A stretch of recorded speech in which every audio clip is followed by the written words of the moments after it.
Hello and welcome दोस्तों, स्वागत है आपका एक और नई वीडियो में। आज पूरी दुनिया के लोग इंटरनेट के बिना रहने के बारे में सोच भी नहीं सकते। आज हम इंटरनेट से सब कुछ कर सकते हैं, लेकिन क्या आपने कभी सोचा है कि इंटरनेट कैसे काम करता है? इंटरनेट की शुरुआत कैसे हुई थी? आप इस वीडियो या फिर किसी भी यूट्यूब वीडियो को कैसे देख पाते हैं? यूट्यूब वीडियोज कहाँ पर स्टोर होती हैं और ये आप तक कैसे पहुँचती हैं?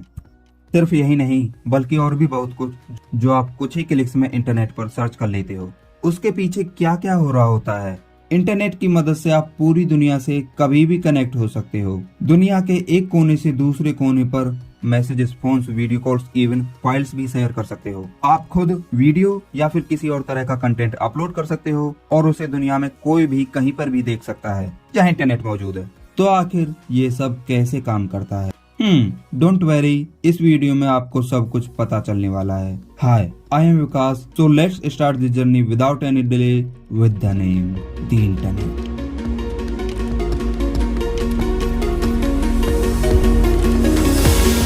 First of all, what the internet is.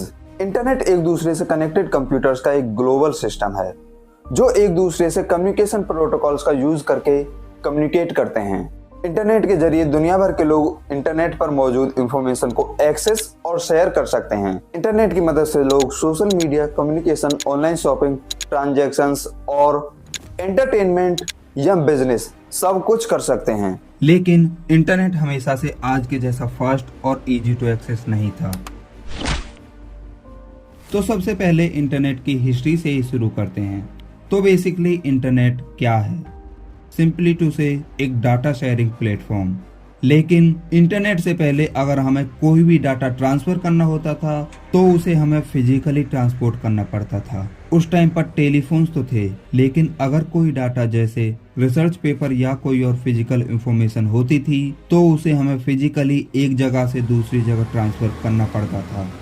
ये थी इंटरनेट से पहले की दुनिया। बट क्या होगा अगर मैं आपसे कहूँ कि इंटरनेट की शुरुआत का कारण एक वॉर थी। 1969 में जब कंप्यूटर्स इवॉल्व होना स्टार्ट हुए थे और जिस टाइम पर यूएस एंड रसिया के बीच कोल्ड वॉर का माहौल था, तब यूएस को एक ऐसी कम्युनिकेशन टेक्नोलॉजी की जरूरत थी जिससे US defence radio transmission and telecommunication के बिना इंफॉर्मेशन को एक जगह से दूसरी जगह ट्रांसफर कर सकें और एक ऐसा नेटवर्क बना सकें जो किसी भी एक जगह से ऑपरेट ना हो, यानी जिसका एक सेंटर पॉइंट ना हो, क्योंकि उस टाइम पर यूएस को रशिया से एटॉमिक अटैक का खतरा था और इसीलिए यूएस ऐसी टेक्नोलॉजी बनाना चाहता था जिससे अगर एक जगह हमला हो तो पूरा नेटवर्क डिस्ट्रॉय ना हो, बचे हुए सभी कंप्यूटर्स एक दूसरे से कनेक्टेड रहें और जिससे यूएस की सीक्रेट इंफॉर्मेशन को एक जगह से दूसरी जगह आसानी से ट्रांसफर किया जा सके और उस इंफॉर्मेशन को कोई भी कहीं से भी एक्सेस कर सके। यूएस एंड रसिया के बीच इस कोल्ड वॉर ने यूएस को एक ऐसा नेटवर्क सिस्टम बनाने पर मजबूर किया था जिसके लिए 1966 में US defence advance research project agency के डायरेक्टर्स JCR लिकलाइडर और बॉब टेलर ने अर्पानेट के आइडिया को इंट्रोड्यूस किया, जिसके बाद अर्पानेट प्रोजेक्ट को बनाने की तैयारी भी होने लगी और 1969 में फाइनली इस प्रोजेक्ट को बना भी लिया गया, advance research project agency network ARPANET, जिसमें इनिशियली तो सिर्फ 4 ही कंप्यूटर्स कनेक्टेड थे, लेकिन आगे चलकर यही दुनिया का सबसे पहला इंटरनेट बना। और ये 4 कंप्यूटर्स जिसमें first University of California Los Angeles, second Stanford Research Institute, third University of California Santa Barbara and fourth University of Utah School of Computing में थे।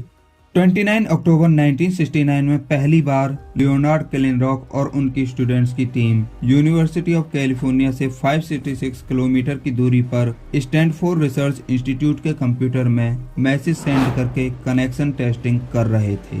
लेकिन जब उनके एक स्टूडेंट चार्ली क्लाइन ने लॉगिन मैसेज सेंड करने का ट्राई किया तो स्टैनफोर्ड का कंप्यूटर क्रैश हो गया, जिसके लगभग 1 घंटे बाद बिल डोयल ने स्टैनफोर्ड में लोकेटेड कंप्यूटर को फिक्स किया और जिसके बाद मैसेज फिर से सेंड किया गया और इस बार मैसेज सक्सेसफुल भी हुआ। बट फर्स्ट अटेम्प्ट में तो सिर्फ L and O he send हुए थे और इसीलिए इंटरनेट पर भेजा गया पहला मैसेज भी LO ही है और इस तरह दुनिया के फर्स्ट इंटरनेट पर फर्स्ट मैसेज LO सेंड किया गया और दोस्तों ARPANET ही दुनिया का पहला कंप्यूटर नेटवर्क था जिसमें पैकेट स्विचिंग का यूज करके मैसेज सेंड किया गया था। और ईयर 1969 में ही पॉल बैरन ने पैकेट स्विचिंग को इन्वेंट किया था।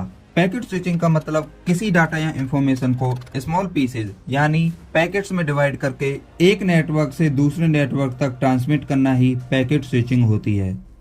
और आज भी पैकेट स्विचिंग की मदद से ही इंटरनेट पर डाटा ट्रांसफर होता है। और वैसे इनिशियली तो दुनिया के इस फर्स्ट इंटरनेट में सिर्फ 4 ही कंप्यूटर्स शामिल थे, बट आगे चलकर ARPANET में बहुत सारे कंप्यूटर्स जुड़ गए और धीरे धीरे ARPANET 4 कंप्यूटर से बढ़कर एक बड़ा कंप्यूटर नेटवर्क बन गया। और इसी टाइम पर रे टॉमलिंसन ने ARPANET पर ही वर्ल्ड्स फर्स्ट ईमेल अपने आप को ही सेंड की और आगे चलकर इस ईमेल सिस्टम को भी ARPANET में इम्प्लीमेंट किया गया, जिसे हम आज भी यूज करते हैं। अब हम कंप्यूटर्स को एक दूसरे से कनेक्ट तो कर सकते थे, but there was a problem. How computers will know each other. Computer को किस कंप्यूटर में डाटा ट्रांसमिट करना है। अब क्योंकि ARPANET का मोटिव ही यही था कि कोई सेंट्रल नेटवर्क ना हो जिससे वन पॉइंट फेलियर को रोका जा सके। साथ ही 1973 में ARPANET नॉर्वे के नॉरसार और यूके के नेशनल फिजिक्स लेबोरेटरी के साथ जुड़ने के कारण ARPANET एक इंटरनेशनल नेटवर्क भी बन रहा था। बट एक प्रॉब्लम थी, इन सभी नेटवर्क्स को एक साथ काम करने के लिए एक ऐसा नेटवर्क प्रोटोकॉल बनाने की जरूरत थी जिससे ये सभी नेटवर्क्स आसानी से एक दूसरे से कनेक्ट हो सकें। और इसीलिए 1970 से ही Vint Cerf and Bob Kahn ARPANET के लिए नए प्रोटोकॉल सूट्स बनाने की तैयारी में लग गए। बेसिकली प्रोटोकॉल्स कंप्यूटर नेटवर्क्स में डाटा ट्रांसमिशन के लिए कुछ इम्पोर्टेंट सेट ऑफ रूल्स होते हैं। और फाइनली 1974 में TCP/IP को इंट्रोड्यूस किया गया, जिसे पहली बार ARPANET में इम्प्लीमेंट किया गया। और 1974 से ही TCP/IP को कंप्यूटर नेटवर्क्स में डाटा ट्रांसमिशन के लिए स्टैंडर्ड प्रोटोकॉल बना दिया गया, जिसमें कंप्यूटर्स को IP एड्रेस से असाइन किया जाने लगा, जिससे एक कंप्यूटर से दूसरे कंप्यूटर को आसानी से कनेक्ट किया जा सके। और आज का मॉडर्न इंटरनेट भी TCP/IP पर ही बेस्ड है। अब इसी के साथ ARPANET एक बहुत बड़ा नेटवर्क बन गया था जो लगभग पूरे US में फैला हुआ था। पहले तो ARPANET सिर्फ US डिफेंस के लिए ही अवेलेबल था, लेकिन क्योंकि बाद में ARPANET में बहुत सारे रिसर्च इंस्टीट्यूट्स और यूनिवर्सिटीज भी जुड़ गई थी, इसीलिए इंफॉर्मेशन को आम लोगों तक पहुंचाने के लिए ARPANET को 2 पार्ट्स में डिवाइड कर दिया गया, मिलनेट मिलिट्री के लिए एंड ARPANET पब्लिक के लिए, जिसे US डिफेंस ने नेशनल साइंस फाउंडेशन को सौंप दिया। और इसी टाइम TCP/IP के इन्वेंटर्स विंडसर्फ एंड बॉब कान ने पहली बार इंटरनेट वर्ड, जो कि इंटरनेटवर्क का शॉर्ट फॉर्म है, का यूज किया। और इसके बाद ही इंटरनेट वर्ड का यूज किया जाने लगा। तो दोस्तों, दुनिया का पहला इंटरनेट पब्लिक के लिए ओपन हो गया और इंटरनेट को उसका नाम इंटरनेट भी मिल गया। तो इसका मतलब इंटरनेट की खोज फाइनली खत्म हुई? नहीं, इतनी जल्दी नहीं। नाउ इंटरनेट पब्लिक के लिए ओपन तो हो गया, बट एक प्रॉब्लम थी। उस टाइम पर इंटरनेट को सर्व करने के लिए कोई ब्राउजर और सर्च इंजन नहीं था। उस टाइम पर अगर हमें किसी भी कंप्यूटर से कम्युनिकेट करना होता था तो उस कंप्यूटर का IP एड्रेस पता होना जरूरी होता था। और इसीलिए तब साइंटिस्ट और रिसर्चर्स को अपने पास एक मैप रखना पड़ता था, जिसमें सभी कंप्यूटर्स के IP एड्रेसेस लिखे हुए होते थे और उन्हें जिस कंप्यूटर से कनेक्ट करना होता था वो उस कंप्यूटर का IP एड्रेस ढूंढते थे और तब उस कंप्यूटर से कनेक्ट करते थे। अगर किसी को ईमेल भी सेंड करना होता था तो जिस कंप्यूटर में ईमेल सेंड करना है उसका IP एड्रेस पता होना जरूरी होता था। और इसी कारण आम पब्लिक के लिए उस टाइम पर इंटरनेट यूज करना बहुत मुश्किल होता था।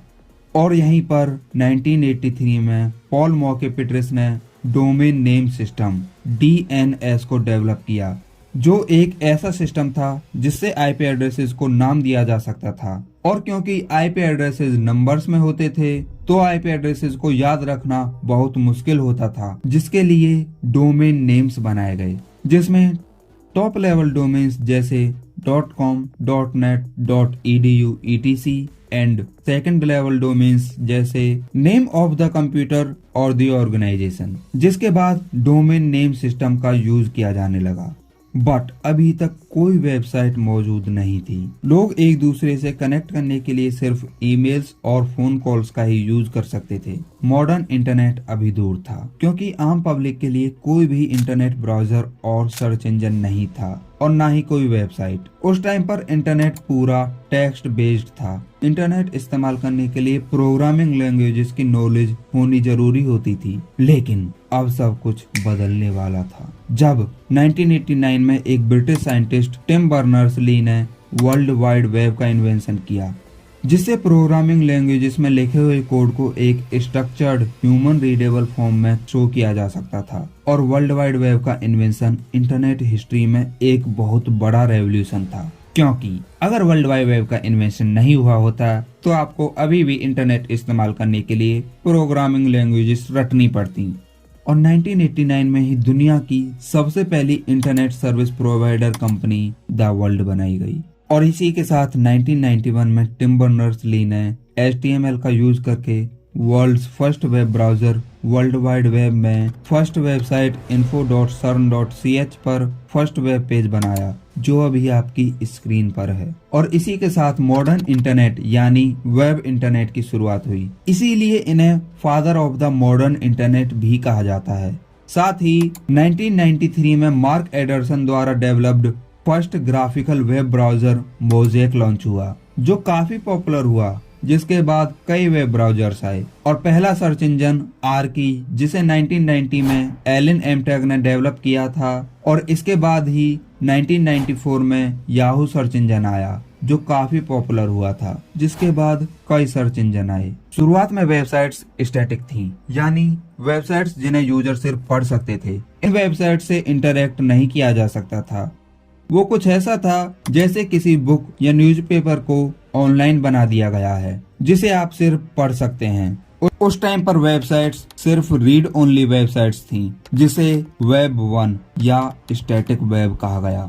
लेकिन धीरे धीरे इंटरनेट के डेवलपमेंट के साथ साथ वेब 2 या डायनामिक वेब आई। ऐसी वेबसाइट्स जिनसे यूजर इंटरैक्ट कर सकते थे, जैसे लाइक, कमेंट, फीडबैक और भी बहुत कुछ कर सकते थे। और आज के टाइम पर भी हम वेब 2 का ही इस्तेमाल कर रहे हैं, और आने वाला फ्यूचर वेब 3 का है, जिसके ऊपर मैंने पहले ही एक वीडियो बनाई हुई है, जिसका लिंक आपको एंड स्क्रीन और डिस्क्रिप्शन में मिल जाएगा। और भारत में इंटरनेट की शुरुआत गवर्नमेंट ओन कंपनी विदेश संचार निगम लिमिटेड ने 1995 में की थी। This was the history of the internet. Now Vikas signing out. See you in the next video. Till then subscribe.